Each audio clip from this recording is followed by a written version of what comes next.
I feel like Mr. Rogers. Just walking around pleasantly talking to my neighbors that I see in their neighborhood. I was talking to an older guy now. And by older, I mean like he's probably in his 80s, you know? But he's pretty fucking based. And we're talking about just how you can't wake people up about anything, you know?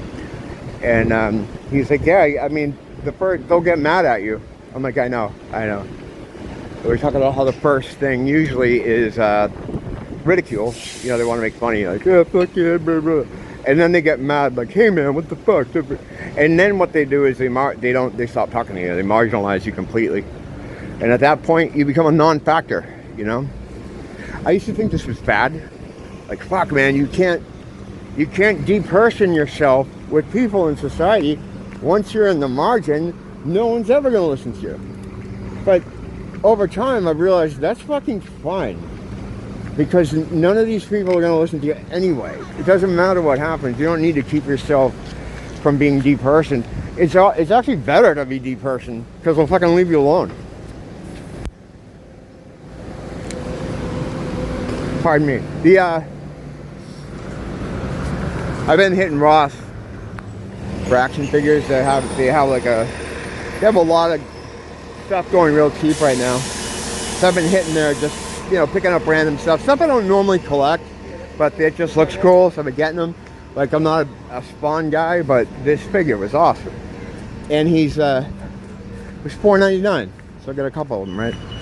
Now you notice on his chest, and I didn't notice this till I took the picture. I stick it up on my Instagram and my many Instagram accounts. And I'm looking at the picture, and I'm like, wow, he's got a crucifix there. There's a crucifix on his chest. I'm like, that's fucking awesome. You know, that's really fucking cool. And then I go over, I look at the figure, there's no crucifix there. There's no crucifix there. But it looks like in the picture, right? Like, I mean, you would swear it's there because it is there.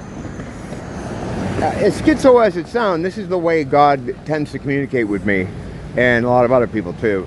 You know, you can have conversations, but the way I get responses from God, and again, this is similar to a lot of other people, I imagine, you get the message back in all kinds of different ways. There's a myriad of different ways you'll get the answer back, or you get whatever it is you're talking about back. And sometimes that comes in like the lyrics of a song, where you'll just be thinking or acting about something, and then it'll answer you in the lyrics, or you'll see a advertisement or a fucking billboard or something, and it's like it's talking to you. It seems like that's synchronicity, is what that is a lot of times. But maybe it's the only way the divine can communicate with you. That's why I think the Mandela effect is so important, because I feel like it's something trying to communicate with us. And this leads into the larger thing about, well, if God's so powerful, why doesn't he just feed hungry people and do this and that? And I've talked about my theory about this whole thing before, predicated on, you know, just years of studying this shit and reading things. Reading, picking up things on the ground, smoking them. I feel like he created this place, right? But somewhere along the way, he got locked out of this place. And by locked out, I mean like not able to access it completely, or when he wants to anymore. And I think the reason is because the guys that were working for him decided to turn on him. You know, a third of the angels went along with the piano player, the try-hard edgelord piano player. And when that happened, it's just like, to me, you know, and not to make it frivolous, but it's like it's like getting locked out of your email or something. He's no longer able to interact directly with this area. Hence why Jesus appeared. I used to say he was almost like an IT guy. Like, he came down to say, hey, look, this shit's fucked up. There's a way out of here. If you follow what I'm telling you, you'll be able to get out. And something like that. So I don't think you can directly put his hand in and move things around the board anymore. And but he can talk to you, and he talks to you in these really schizo ways, you know. But yeah, I'm not gonna get too into this whole thing because I'm almost home. But yeah, it's that was a weird one when I saw that photograph, and then I ran over and looked at it, and it wasn't you know, it wasn't there. Kind of weird. I don't know if Carl's trying to come out, but he, you know, I wouldn't consider it a synchronicity this so much, but synchronicities are a big part of how you get your information. A lot of times, like, I can see in my mind his face in response to things, and my depiction of him in my head, my can, is just, you're like typical, you know, long-haired dude with Jesus, you know, the typical Jesus look. And when he answers things or says things to me, or, you know, whatever questions I have, a lot of times it's just a look. He won't say words, but there's a look. Like, I talked about this when I was talking about recently how a lot of Christians worry about music you listen to or how you dress, and how that's heretical in some way. And I was just having this discussion, well, mainly one-sided with him, like I do quite a bit. And I just can't, I was just like, you don't care about that stuff, do you? And he just kind of gave me this look, like, what? Before that, too, he kind of asked me something in one of these conversation type scenarios, where he asked me why I was so angry all the time.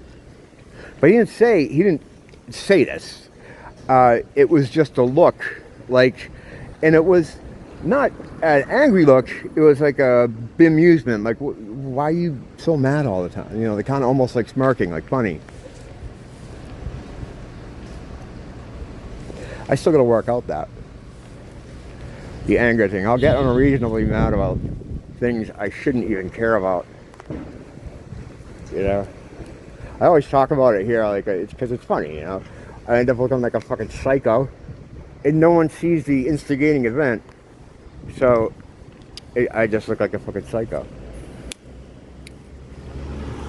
But it's okay. I've been, you know, people are gonna look at you how they want to look at you. Unfortunately, in this world, perception can sometimes create reality. You know, so if enough people think enough of the same things about you, it's weird, but you'll find yourself falling into that role. That's why I always say, try to define yourself as much as possible. And I hate doing that because I don't like labels. I don't like, you know, having to say I'm a this or that. But if you don't do that, people are going to do that for you. People are going to do that for you. And you might not like what they picked out for you. You know, I mean, I could tell you endless stories like that, where living in different in this neighborhood here, where, you know, people think you're something that you're not. That's why here I go out of my way to try to talk to everybody when I see them on the street. If they live around here in their neighborhood, I'll always, you know, the voice goes up like 4 octaves for some reason too. Hey, how you doing? It's fucking funny. Oh man. But yeah, it's just, you know, you got to just bob and weave your way through all this shit, and you know, I think I'm doing all right.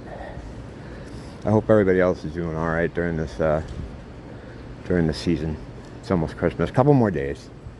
I just had to pick up some last minute stuff. And it's so fucking hard to buy for. So hard to buy for because she doesn't really like anything.